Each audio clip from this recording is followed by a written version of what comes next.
Tutal, kayo naman ang napag-uusapan parati dito. Ito, yung DDD ninyo o yung 3D nyo. May sinasabi si Panelo, ha? Attorney Sal Panelo. O, ka-apelido pa naman ng ano ko to, nung lawyer ko. Hindi ka-apelido kasi si Panelo, Panelo. Yung lawyer ko is Panela. O, shout out kay Attorney Maynard Panela dyan. Sabi ni Panelo, yung 6, ganun din ang mangyayari. Hindi ko alam kung 6 ba o ano, o whoever, kung sino yan. O baka 6, 3 Duterte, tapos Bungo, tapos Bato de la Rosa, o sino pa, kung sino pa yung isa. Diba? Yung 6, ganun din ang mangyayari. Kahit pa nga isa wala akong mangyayari dyan. Bakit? Sapagkat ang taong bayan ay uhaw na uhaw, gutom na gutom sa pagbabalik ng mga Duterte brand kind of leadership. Sino ba mga nagpauso ng mga ganitong brand kind of leader? Ang jologs ninyo. Ano?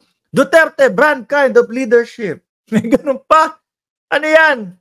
Yung hindi pagtindig sa West Philippine Sea. Yan ba yun?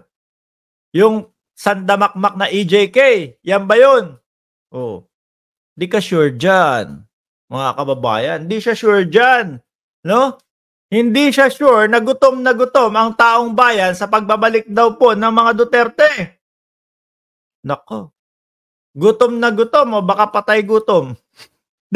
Dahil karamihan sa mga DDS wala naman po ibang alam kundi maghanap po ng 20 pesos na bigas. Paulit-ulit ho. 20 pesos na bigas. 20 pesos na bigas. Sabi ko, kumakain pa ba ito araw-araw ng kanin? Baka kakahanap ng 20 pesos na bigas, mga gutom na ho ito. Ano? Yung uhaw na uhaw at gutom na gutom. Parang ang hirap po makapaniwala. Sa nakikita natin, sa galawan, sa politika, parang hindi ako makapaniwala na uhaw na uhaw at gutom na gutom sa pagbabalik ng Duterte brand kind of leadership. Jologs, ha? At yun ay maibibigay lamang ng isang Duterte at ang kanyang mga anak. Siguro hindi namin kailangan yun. Daming sabit Ang daming iniimbestigahan ngayon. Ano ho? West Philippine Sea, EJK, tapos yung best friend, ayan, si Kibuloy, nagtatago, alam ng Pangulo daw. Mga kababayan, alam ng Pangulo kung nasaan, pero secret daw ho. Sino gaganahan, mga boss, chief, amo, sir, na makabalik po ang mga Duterte kung ganun yung nangyari nung panahon na si Digong ang nanunungkulan? Mga dilawan, mga pinklawan, mga kakampings. Hindi ako naniniwala. Lalo pa yung mga yon, mga kaibigan natin na mga kakamping. Hate na hate si dating Pangulong Duterte niyang mga yan. Mga loyalista, lalo yan. Sino pa? Mga sumusuporta sa gobyerno? Nakikita nila yung mga paninira lang na ginagawa. Tapos wala ngang mga ebidensya, walang mga dokumento. Meron silang isang dokumento, yung may butas ng puncher ni Bato. Yun na ho yun, mga kababayan. Wala nang iba. Yun na ho yun. Sino ang magsasabi at sino maniniwala na gutom ang mamamayang Pilipino sa pagbabalik nila? Baka mga DDS, mga DDS, nagkakawatak-watak na din po. Meron mo, pati mga vloggers nila, nag-aaway-aaway na ho, mga bossing. Pero, para sa amin, iisa pa din kayo, Mga bugok pa din kayo para sa amin ho. Yung mga paniniwala nyo, hindi namin maintindihan kung ano ba Sabi ni Victor Manuel, pangatlo daw sa survey. Si Digong, totoo po yun, pangatlo. At hindi naman po natin yan kinu-question, mga kababayan. Kasi, ang dating Pangulo, kumbaga, siya na lang ho ang natitirang may kamandag dyan Ano po, kaya nga sa mga mautog-mautog nila, laging kasama yung matanda. Gusto nang magpahinga, kailangan pa ding isama yung matanda. Bakit ho? Eh, nakita nyo yung mga nakaraang mautog nila? Wala na ho, halos wala na hong pumupunta. Kasya na lang ho sila sa kalahating kalahating basketball court. Half court na lang. Wag na full court. Oy, pag magrenta kayo sa mautog, sabihin nyo half court lang ang gagamitin natin para bawas ang upa. Half court lang. Hanggang doon na lang po, mga kababayan. Tapos sasabihin ni Panelo na ano daw, gutom na gutom sa pagbabalik ng mga Duterte. Saan banda yun? Di ba? O, ituloy natin.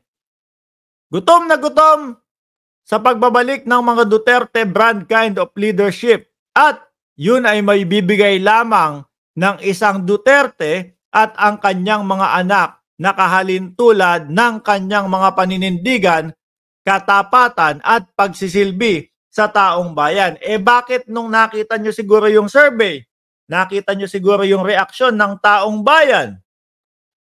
Ano? Doon nung sinabi nyo, tatlong Duterte ang tatakbo sa Senado. Eh biglang kinabukasan, wala, tinanggihan. Kasi mga kababayan, yun is testing the water. Sinusubukan lang ho nila. Kung magiging positibo ba ang reaksyon ng taong bayan, kaso mga bossing, wala. Tablado sa taong bayan, no? Kaya wala. Wag natin tuloy yan.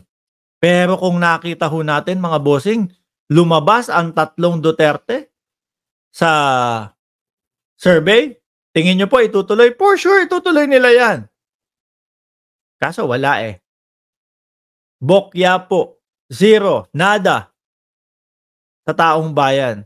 Kasi nga po, buko at alam na kung paano sila manungkulan, mga kababayan. Sabi ni Hernan Garcia Clarito, Boss Sir Mark, nakahabol ako sa live mo. Joel Carino, baka susunod, bumulong na lang, sasabihin sa classroom tayo magmamautog.